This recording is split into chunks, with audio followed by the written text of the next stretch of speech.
Assalamualaikum warahmatullahi wabarakatuh.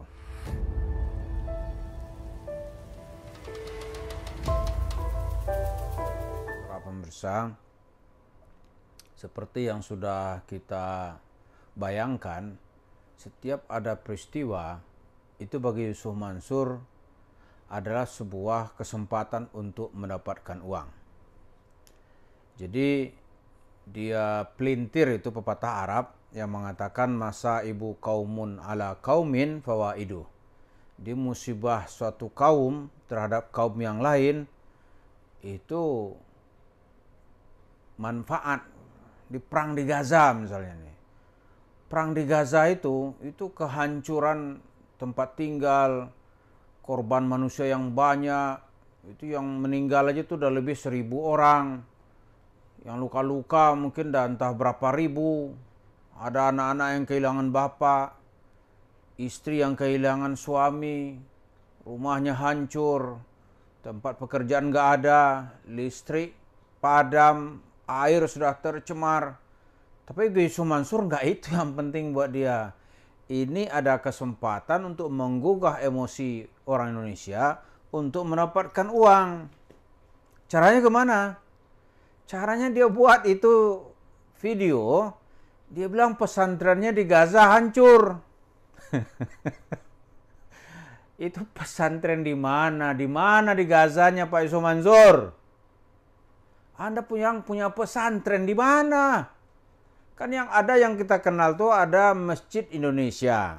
Masjid Indonesia, kemudian ada kliniknya yang dulu dibantu oleh masyarakat Indonesia yang dikoordinir oleh Mercy ya, Medical Rescue.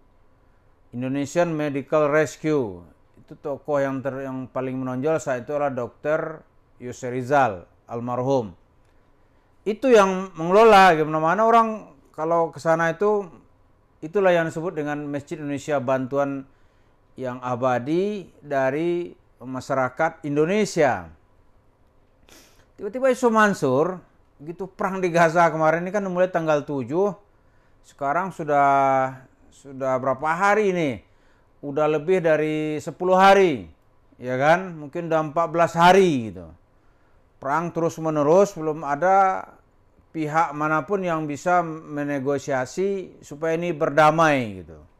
Israel tetap bersemangat akan membumi hanguskan Gaza. Dia minta penduduk di Gaza itu, di Gaza City untuk mengungsi ke selatan gitu. Bahkan bantuan yang mau didatangkan dari Mesir, bantuan makanan, obat-obatan, bahan bakar, itu kata pemerintah Israel akan kami bom gitu, kalau coba-coba lewat. Tiba-tiba suasana begini, Yusuf Mansur ya yang terbayang oleh dia ini kesempatan gitu. Dia kayak orang kena musibah nih, ini kesempatan jual obat gitu. Nah Yusuf Mansur bilang, ini kesempatan menceritakan, menggugah semangat orang Indonesia, mengatakan pesantrennya di Gaza hancur. Ya di mana? Ketika ditanya, di mana Pak pesantrennya? Dia bilang, dulu tuh si Anu yang ngurus dulu. Kalau memang punya pesantren, ya dia tahu dong di mana gitu. Dan di bawah pendudukan Israel tuh nggak mudah itu organisasi non Arab atau non orang Palestina gitu itu kan muncul, itu pasti dia kontrol. Kan Gaza tuh tetap di bawah kontrol Israel. Dia nggak bebas itu keluar masuk orang, nggak bebas. Tiba-tiba Yusuf Mansur bilang punya pesantren. Ini kan setiap kata itu pasti ada kebohongan. Dulu katanya punya 9.000 pesantren gitu. Begitu dikulitin satu persatu omong kosong aja. Nah lebih lagi ini negara Arab. Negara Arab dari kecil orang udah biasa itu menghafal Al-Quran. Kan Gaza itu kampungnya Imam Asy-Syafi'i. Kampungnya Ibnu Hajar Al-Asqalani. Kan ulama-ulama udah banyak dari sana. Yang dibutuhkan orang di Gaza itu bukan tahfiz Quran. Tahfiz ulama-ulamanya udah punya pengalaman lebih dari 1.000 tahun lah. Lebih 1.400 tahunan gitu. Itu kan daerah Islam yang awal-awal itu. Kemudian kalau mereka mau belajar agama, dia nyebrang sedikit ke Rafah itu, kira-kira dari Rafah itu kira-kira 8 jam atau 6 jam pakai jalan darat gitu, kayak mobil Kijang kayak gitulah mobilnya, atau mobil pariwisata itu sampai dia di kota Kairo. Di Kairo nggak ada tuh bekas-bekas perang itu. Orang di mana-mana belajar dengan aman. Terus ngapain dia Yusuf Mansur berbual menceritakan dia punya rumah tahfiz yang hancur di Gaza. Tapi saya lihat dari respon netizen sudah tahu nih pasti alasan untuk minta duit ini, nyari duit. Padahal duit yang adanya nggak habis-habis dari Yusuf Mansur. Itu yayasan nampung bangun masjid di Sevilla Spanyol. Itu udah berapa tahun. Satu batu batanya nggak ada sampai sekarang. Diminta untuk suite ke Gaza, dia juga nggak mau ngasih. Nggak mau dia ngasih. Malah sekarang dia pingin bikin proposal pesantrennya hancur di Gaza, kan aneh nih. Ini yang kita sebut sebelumnya, kenapa kita harus mendahului ini gitu. Karena watak Yusuf Mansur tuh begitu. Dia ada kesempatan, misalnya nih ada musibah gitu. Oh, itu bagi dia bukan musibahnya. Ini kesempatan jualan gitu. Nah, ketika Israel menghajar Gaza, yang perang yang dimulai 7 Oktober lalu itu, Yusuf Mansur dia nggak prihatin itu melihat Gaza yang hancur. Ini kesulitan di mana-mana, nggak itu yang prihatin dia. Yang dilihat oleh dia ini kesempatan menggugah orang Indonesia untuk ditarikin duitnya. Tarikin duitnya, udah itu aja. Terus begitu dia dapat, diapain? Dia pakai untuk kepentingan pribadinya. Kalau dia ngantar, kemana mau diantar? Nggak ada kedengaran Yusuf Mansur ngantar bantuan gitu. Nggak ada, kita nggak pernah dengar itu.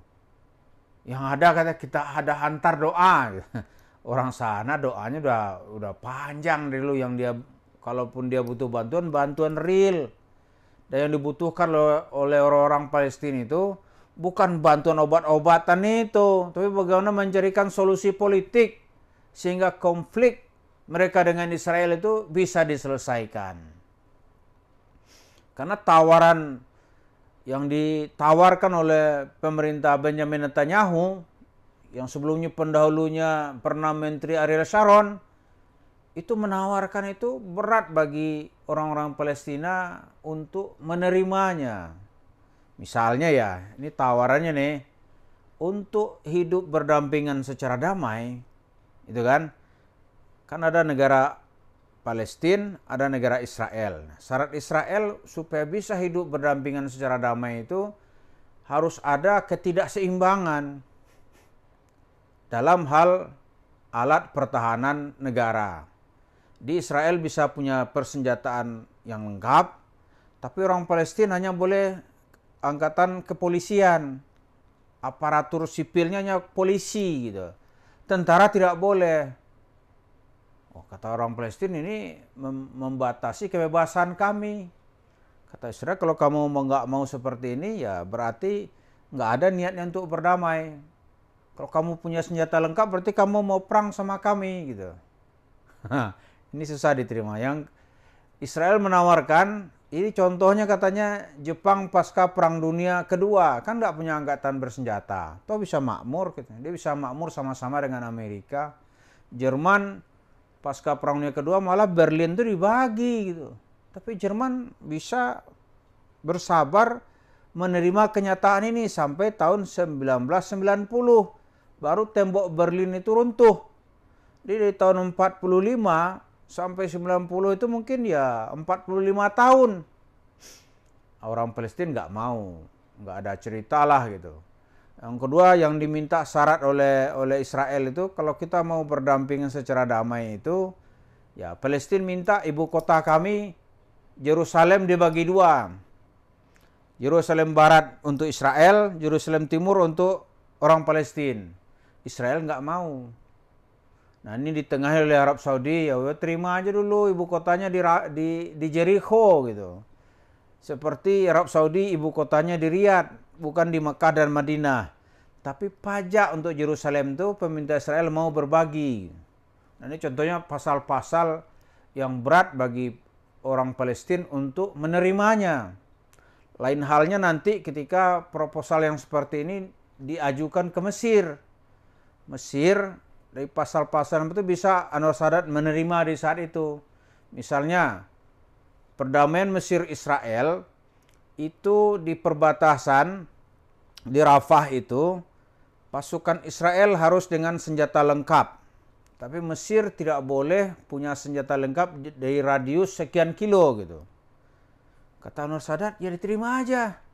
Kata jenderal-jenderal ini tidak adil. Apa jawaban Anwar Sadat? Untuk jangka panjang kita nggak akan berkelahi dengan Israel. Biar aja dia taruh senjata lengkapnya di perbatasan. Nah itu bisa terjadi gitu. Nah, orang Palestina belum bisa menerima perdamaian yang ditawarkan oleh Israel. Nah kembali kepada cerita Yusuf Mansur, di tengah dunia Arab dengan Palestina dengan Israel berkelahi gitu, yang terpikir dia mengajukan proposal. Dia akan mengajak masyarakatnya untuk mengumpulkan duit. Setelah dapat duit kemana? Ya kita nggak tahu. Yang jelas belum ada duit sumbang tuh yang dikasih Yusuf Mansur. Ke Sevilla kan aman tuh, Spanyol. Ada apa tantang di sana? Dia nggak bangun-bangun masjid. Padahal sampai sekarang rekeningnya masih aktif. Jadi inilah yang kita lihat bagi Yusuf Mansur, musibah yang diderita oleh umat Islam itu adalah opportunity how to collect money gitu. This is opportunity how to get much money. Jadi dia berpikir bagaimana buat uang lah gitu. Jadi musibah tuh buat uang dia. Apalagi nanti kalau perangnya makin panjang gitu. Terus Mansur makin punya kesempatan ini untuk mengumpulkan uang dari umat Islam di Indonesia. Agar semua kita hati-hati gitu. Terima kasih. Assalamualaikum warahmatullahi wabarakatuh.